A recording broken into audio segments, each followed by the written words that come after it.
يا أيها الذين آمنوا كتب عليكم الصيام كما كتب على الذين من قبلكم لعلكم تتقون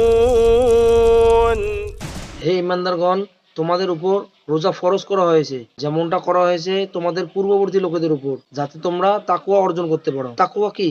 ওমর আব্দুল খাত্তাব রাদিয়াল্লাহু তাআলা আনহু আমিরুল মুমিনিন একসময় উবাই রাদিয়াল্লাহু তাআলা আনহুর কাছে জিজ্ঞাসিত করেন, ও উবাই, তাকওয়া কি? উবাই রাদিয়াল্লাহু তাআলা আনহু বলেন, যদি আমাদের কোনো কাঁটাযুক্ত পথ অতিক্রান্ত করতে হয় তো কিভাবে করব? ওমর আব্দুল খাত্তাব রাদিয়াল্লাহু তাআলা আনহু বলেন, আমি আমার সর্বস্ব চেষ্টা করব এবং সাবধানতা অবলম্বন করব যাতে করে আমার পায়ে বা জামা কাপড়ের মধ্যে কাঁটা বিদ্ধ না হয়। অর্থাৎ তাকওয়া হলো আল্লাহ এবং তার রসুল সাল্লাল্লাহু আলাইহি ওয়াসাল্লাম যা নির্দেশ দিয়েছে তা মানতে হবে এবং যা নিষেধ করেছে তা বাদ দিতে হবে। The month of Ramadan is the month of তাকওয়া।